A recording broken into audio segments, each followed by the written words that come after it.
Hey y'all, your OS reviews. In this video, we're taking a quick look at the Plimpton P70. This is a ultra low-cost budget Android tablet that sells for only around 80 bucks and comes with a pretty clean and up-to-date version of Android 14 as well. So it can be thought of as an alternative to some of the Amazon Fire tablets if you just want a more vanilla install of Android.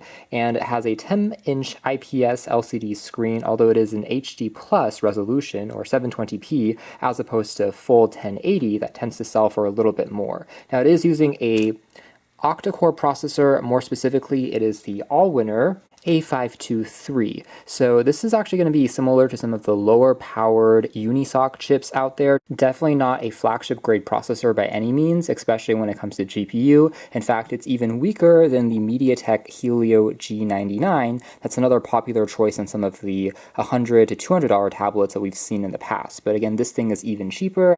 There is a 6,000 milliamp hour capacity battery that charges at a standard 10 watts, so it takes around 3 hours, 3.5 to fully top up, and will last you for around 6 to 7 hours of screen on time, which is decent for roughly a day or maybe 2 days of use if you're a little bit lighter, and has built-in Wi-Fi as well as Bluetooth 5.3, although there is no cellular on this model, nor do you have GPS or NFC, but that's kind of expected for a, again, really entry-level, super budget tablet. What is somewhat surprising, though, is the tablet is constructed out of aluminum alloy, has a unibody metal construction that is actually quite rare to find in this super budget price range. Typically, these tablets, like the Fire tabs, are constructed out of plastic, but it just feels a little bit more premium in this case. And there's 4 gigabytes of RAM, but interestingly enough, you can augment that with 8 gigs of additional virtual RAM, up to 12 gigabytes with virtual RAM expansion. And there is 128 gigs of built-in storage, or ROM, that can be augmented by a micro SD card. So the built-in storage is actually not bad, especially for a tablet in its price range. Has a 5 megapixel rear-facing camera, 2 megapixel webcam, and then inside the packaging, aside from the tablet itself, you'll find just a USB Type-C cable for charging, and also a wall adapter that again is just a standard 10-watt USB Type-A charger, but still does the trick, along with a quick start guide. So a closer look at the design of the tablet, it definitely evokes a more premium feel than the price would imply, with the boxy corners here that are quite sharp and angular but constructed entirely out of metal on the side as well as the back, again giving it a bit more heft and a bit of a premium feel that juxtaposes the entry-level price. It weighs in around 450 grams and it's about 8.3 millimeters slim. The back just houses the camera with an LED flash. Very top here has the power key along with volume rockers that are still made out of metal, feel pretty tactile. And then on the left-hand spine, there's access to the Type-C port for charging, micro SD card for expanding the built-in memory, and there are stereo speakers built onto this tablet. Pretty impressive, again, for such a low-cost device, but there's one on the left and also one on the right to give you that separation, and there's also going to be a standard 3.5 millimeter headphone jack, although it is placed a little bit close to the very end of the tablet there, but still works. Now, it doesn't come with any additional accessory support, like, for example, a keyboard case. So you can use Bluetooth and a universal case, but there are no other pogo contacts located on the edge, for example. And then up front, we have, of course, that 10-inch IPS LCD screen, which in terms of brightness is decent. And viewing angles are thankfully not too problematic because of the IPS nature. And so as we're tilting it, colors at the very least don't seem to wash out too dramatically. Again, it's not the sharpest screen in the world, especially at this particular size. The 720p resolution means you can make out some traces of pixelation if you are zooming all the way in. That being said, if you're just holding the tablet maybe a feet or two away, just for general media consumption, it still seems good enough, just not razor sharp. There's also the front-facing camera here positioned on the horizontal side. Now, as far as hardware is concerned, the only limitations would be there is no fingerprint scanner, but again, for an $80 tablet, it's not an unreasonable omission. You can also use a password or PIN to unlock it instead. Taking a closer look at the software experience next, very clean version of Android 14.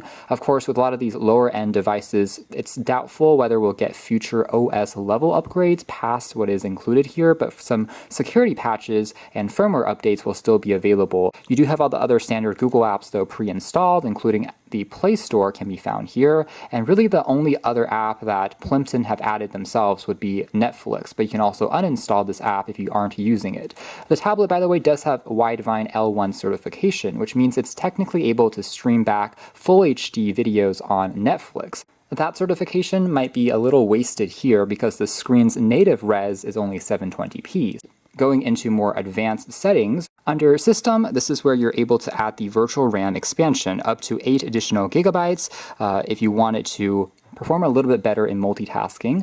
It'll just make things feel a little bit more responsive as you are jumping back and forth between those open programs. Now you can also open up a navigation mode menu here to bring back the button navigation method instead if you prefer this to gesture nav. And I just point this out because Plimpton have also added a few extra controls at the bottom of the bar here for things like volume, as well as taking a screenshot. And scrolling further down here for colors, you are able to turn on a enhanced mode that just makes it look a little more saturated for content consumption. You can even adjust the brightness, the contrast, and saturation, as well as turn on a black and white mode, very interestingly, here as well. That kind of simulates the effect of maybe something like e-ink, but of course it still is a backlit enabled screen, so we'll still have glare and reflection, but if you're doing things like reading, it can still make it feel maybe a little bit more comfortable. Which, speaking of, a dedicated reading mode can also be found that allows you to turn the display a little bit more yellowish, disabling the blue light to reduce eye strain, as well as adjust the color temperature to crank up the warmness or the coldness of the screen when you are in that reading mode. And then under storage, you can tell that out of the box, you have around 113 to 114 gigabytes free after the operating system has been installed, which is definitely more compared to a lot of other budget tablets that in this price range historically has only provided around 32 or 64 gigabytes. So you definitely get a little bit more. Plus you can further augment it using, again, a micro SD card. Everything else though is, again, very clean, including the stock versions of a calculator app. You also have access to a standard clock app as well as a file manager on here, and Plimpton also have a sound recorder, a very basic utility tool here for recording any voice notes with the built-in microphone. I would say the RAM as well as the processor on here is okay if you're trying to run maybe two lighter programs side by side, something like YouTube while maybe opening up a sound recorder or a notepad here on the left. That can still be all right. But if you're doing something like gaming while playing back a video at the same time, it's not going to be the best experience because of the weaker GPU on board. But overall, again, for lighter usage, it still seems to be doing an okay job. We can jump into a camera here next. Very basic experience, again, at 5 megapixels, but at least it is autofocus. And the application itself is quite simple. You're able to record video here as well. Up to 1080p resolution is the maximum for that rear camera, as well as use a QR code scanner built into the camera app. Under more, you can also find options like a night mode that will increase the exposure time to capture a little bit more light if you're holding still. There's also slow motion as well as a professional mode, interestingly enough, to adjust properties like ISO and white balance manually. Last but not least, a portrait mode can also be found that turns on a beauty effect as well as giving you a couple of different scene filters to play around with if you're taking an image. But for just the intended use case of snapping some quick shots when you're in an emergency, it does the job, as well as scanning in some quick documents. At least text is legible enough. Let's do a quick test of web browsing next, and jumping into the browser, we can load up a page like The Verge. We can also tell that the overall antenna reception quality seems to be actually a little bit better than expected, considering the metal construction, taking just a split second really for the page here to load up. Of course, The Verge is a fairly complex site with lots of different ads, video elements on the page, so it's going to be a good representation of how this tablet handles something a little bit more complex. Again, definitely not as instantaneous as on faster processors. You have to be a little bit more patient with it. But overall, as long as you just give it a split second, it seems like scrolling at the very least isn't too problematic. Pinch to zoom still looks good. And because of the fully laminated nature of the screen, again, there is no gap between the glass and the LCD underneath anymore, which used to be another differentiator between budget tablets, which had more of a larger air gap, versus higher end tablets that overall made the screen even more glare prone if you are reading it in sunlight conditions. But now it actually looks quite good in terms of contrast, and just for general articles that you're looking at, it's doing a reasonable job. Doing a quick video consumption demo next.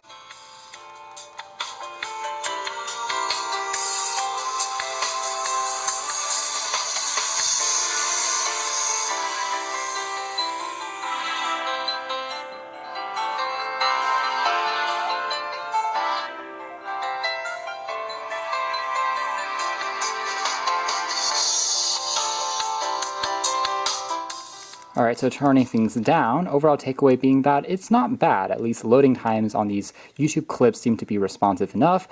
When it comes to the overall buffering speed, we can also scroll into another section of the video. It takes just a split second for it to re-snap into focus and continue playing. So for just general media consumption on YouTube, Netflix, it's actually surprisingly not as shabby as expected. The speaker quality is also average, I would say. It's definitely helped by the stereo set. So you do get a little bit of added immersion coming from that, although the placement towards the bottom is maybe a little contradictory because it's easier to cover up with your hands as you're gripping it. I would have preferred if they shifted these two speakers maybe to the top portion of the tablet instead. But overall, it still is functional. Maybe doing a little bit of gaming, I would say the emphasis is going to be on extremely light. The benchmark performance of this processor is around half of that of the MediaTek Helio G99, which is around 360K on Antutu. This one's closer to around 160 to 170K. I suppose that's fitting in a way because the price of this thing is also half of that of most of the Helio G99 power tablets and phones, which are again closer to around 150 to 200. But overall, again, if you're doing very casual gaming, things like Stack over here, as well as tap and go style games such as Angry Birds, Temple Run, as well as Crossy Road, in addition to maybe some puzzle type games, word games, that can certainly be played on here. But anything more complex, it's not going to be the best choice.